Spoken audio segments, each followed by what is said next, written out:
Et nous accueillons aujourd'hui Johanna, présidente de l'association Sauver Thonon, ainsi que Romain, membre de l'association. Bonjour à vous. Bonjour, merci de nous recevoir. Nous vous remercions d'être avec nous sur Thonon Alpes Radio. Nous allons prendre le temps de découvrir votre association qui remporte un vif succès sur les réseaux sociaux. Pourriez-vous nous éclairer sur les principaux objectifs et les actions menées par votre association? On va commencer par vous, Johanna. Oui, bien sûr.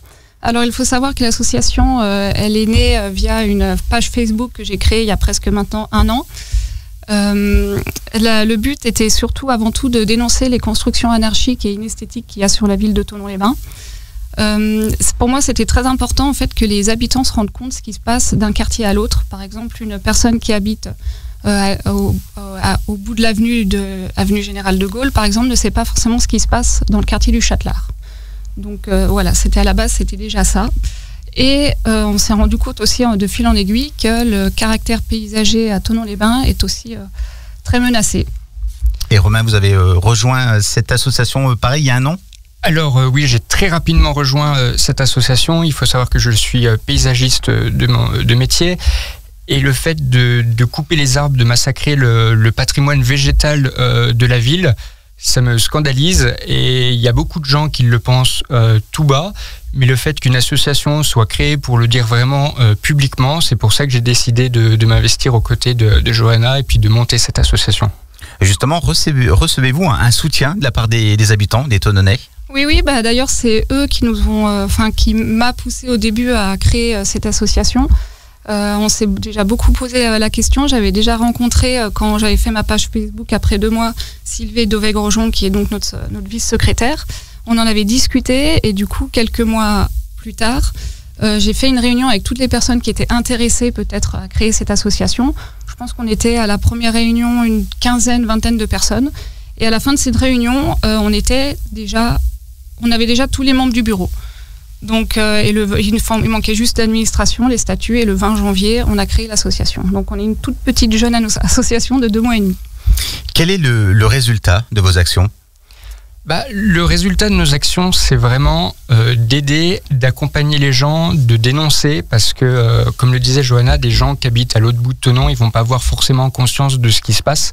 Donc, c'est vraiment de pointer du doigt et de sensibiliser les gens en fait à tout ce qui se passe en fait dans la commune. Et vous arrivez à mettre tout ça en vidéo sur la page Facebook directement de votre association? Oui. Vous arrivez à couvrir? Vous faites comment pour faire les vidéos? Vous êtes relayé ou... Il faut savoir qu'il y a beaucoup de gens qui nous envoient des mails, des messages privés, justement, avec au tout début, ça a commencé avec les permis de construire, les bâtiments, les maisons rasées pour refaire des grandes constructions.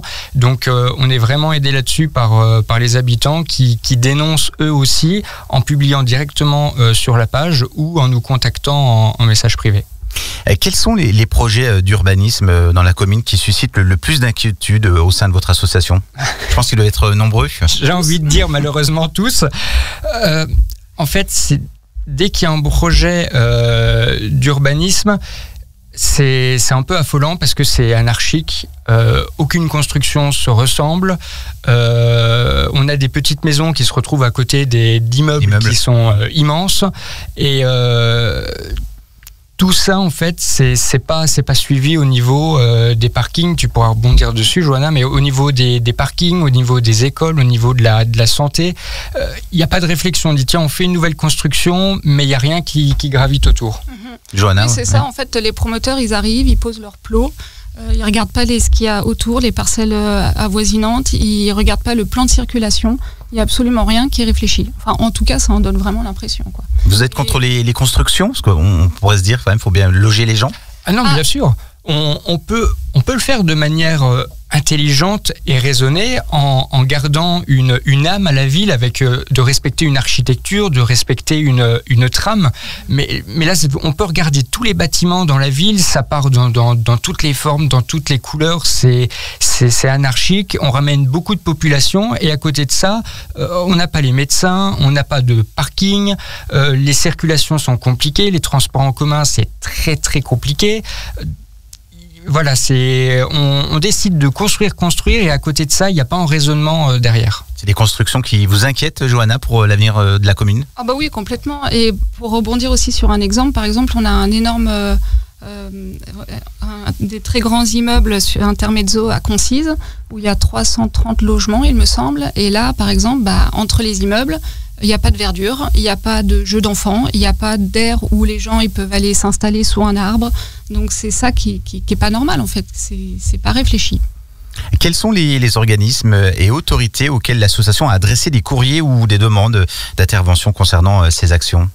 Alors on fait régulièrement des courriers au préfet, au ministère. Alors pour citer un exemple qui affole la toile en ce moment, c'est le chantier du Belvédère à Thonon. Et là on est en lien avec des associations comme la LPO ou comme la FNE, donc France Nature Environnement. Et là on a envoyé des courriers déjà bien en amont avant le projet pour alerter, parce qu'on voyait que le massacre allait arriver. Et ce qui devait arriver arriva.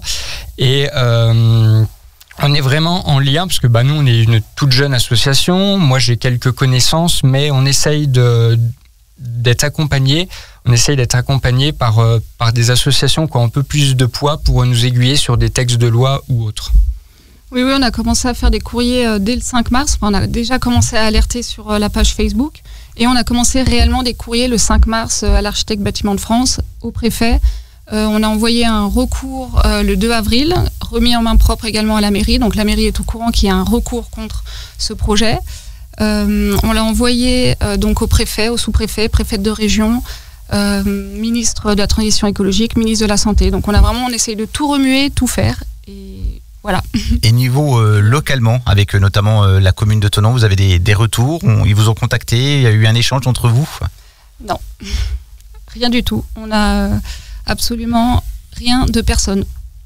Et justement, on va parler maintenant du soutien financier de votre association. Est-ce que vous avez quelque chose, vous avez des actions et des démarches au niveau sur le plan financier, vous avez des aides ? Alors, on n'a pas de subvention, mais je remercie, et puis au nom de Johanna aussi, tous les adhérents, parce qu'on a une cotisation qui est à 15 € et on a également des dons qui sont faits au moment des adhésions. Donc ça, c'est très très précieux, parce qu'on parlait de courrier d'envoi. Donc on a des recommandés à payer, on a les impressions à payer.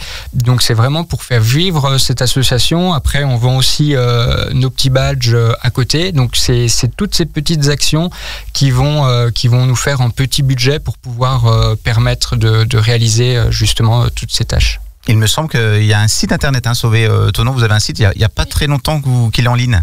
Oui, 3 semaines, 1 mois, je sais pas. C'est assez récent, oui, en effet. On peut rappeler bien sûr le lien pour que les auditeurs puissent aller jeter un œil. Sauverthonon.com. Sauver EZ, parce que vous devez sauver Thonon. Quelle est la stratégie de communication de votre association pour mobiliser le plus de personnes, notamment les habitants de Thonon, dans les semaines et les mois à venir ? Vous avez pensé à certaines choses qu'on peut peut-être faire ensemble avec d'autres associations peut-être ? Déjà, on essaye de se faire connaître par les médias. On voit que la presse s'intéresse de plus en plus à nous, et on va dire que ça crée de la visibilité.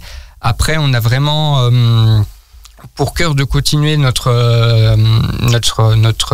cheval de bataille, c'est vraiment de renseigner la population et d'aider au plus possible les gens s'ils ont des soucis avec des projets immobiliers à côté de chez eux.